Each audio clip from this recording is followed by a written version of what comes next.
پہلی ویڈیو میں الطغرل غازی ڈرامے کے کئی پہلوؤں پر بات کر چکا ہوں۔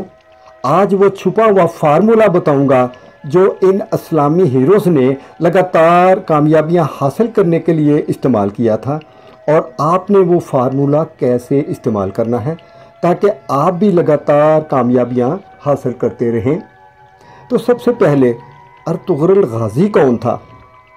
ایک مرتبہ محمود غزنوی نے سلجوق قبیلے کے سردار سے پوچھا کہ اگر مجھے تیری مدد کی ضرورت پڑے تو کتنے آدمی پیش کر سکتے ہو؟ اس نے ایک تیر دیا اور کہا یہ تیر کسی کے ہاتھ میرے علاقے میں بھیج دینا تو چند گھنٹوں میں 1,00,000 تلواریں تمہارے ساتھ ہوں گی، میری صرف اتنی ہی طاقت ہے۔ دراصل الطغرل غازی اس جنگجو قوم کی نسل میں سے تھا۔ الطغرل کے بیٹے عثمان غازی سے اس خلافت عثمانیہ کا آغاز ہوا، اور جو دنیا کے 3 برم آسموں پر 623 سال 1299 سے 1922 تک حکومت کرتا رہا۔ جب بھی دنیا میں مسلمانوں پر ظلم و ستم ہوتا تھا تو ترکی حکومت اس کا منہ توڑ جواب دیتی تھی۔ امریکہ، برطانیہ اور یورپین ممالک سب سے زیادہ سلطنت عثمانیہ سے خوفزدہ تھے، کیونکہ انہیں معلوم تھا کہ جب تک یہ سلطنت عثمانیہ قائم رہے گی ہم مسلمانوں کا کچھ بھی نہیں بگاڑ سکتے۔ 20ویں صدی میں سلطنت عثمانیہ اور روس کے درمیان بہت سی جنگیں بھی ہوئیں، لیکن نتیجہ کچھ بھی نہ نکلا۔ آخر کار سلطنت عثمانیہ کو ختم کرنے کی سازشیں شروع ہو گئیں۔ چونکہ مکہ اور مدینہ مسلمانوں کے نزدیک انتہائی قابل احترام مقام تھا، اس لیے سب سے پہلے فتنہ وہیں سے شروع کروایا گیا تھا۔ مکہ، مدینہ اور طائف کے لاکھوں مسلمان ابن سعود کی فوج کے ہاتھوں شہید ہو چکے تھے۔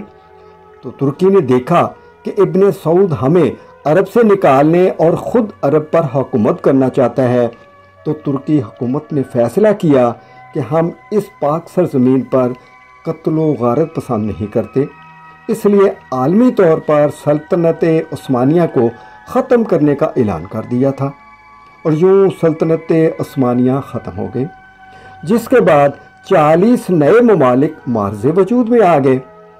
اب اس بات سے اندازہ کریں کہ سلطنت عثمانیہ کتنی وسیع و عریض تھی۔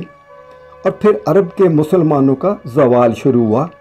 حجاز مقدس کا نام 1400 سال کی تاریخ میں پہلی بار بدلا گیا۔ ابن سعود نے حجاز مقدس کا نام اپنے نام پر سعودیہ رکھ دیا۔ اب بات کرتے ہیں الطغرل غازی کے اقوال زیریں کے۔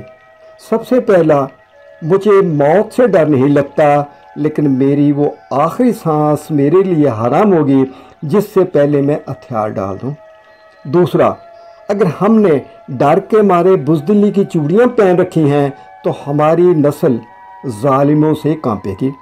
تیسرا، ہم غازی بنیں گے یا شہید، ہماری تلواروں کی جھنکاریں ہزاروں سال تک سنائی دیں گی۔ چوتھا، ہمارے اسلاف کی داستانیں بچوں کو سلانے کے لیے نہیں بلکہ مردوں کو جگانے کے لیے سنائی جائیں گی۔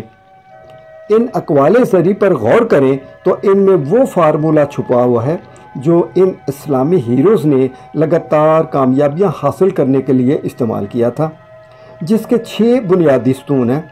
نمبر 1، واضح گول یا مقصد ہونا۔ نمبر 2، خود کلامی۔ نمبر 3، یقین۔ نمبر 4، کیفیت۔ نمبر 5، عمل۔ اور نمبر 6، حتمی نتیجہ۔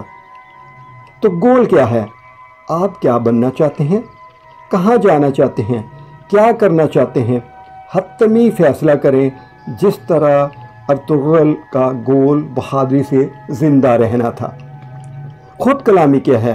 آپ اپنے مائنڈ میں کیا اور کس طرح کہتے اور سنتے ہیں، کیا اور کس طرح کی تصویریں بناتے ہیں، اور پھر ان کے مطابق دہرانا شروع کر دیتے ہیں، جس سے یقین کا آغاز ہوتا ہے۔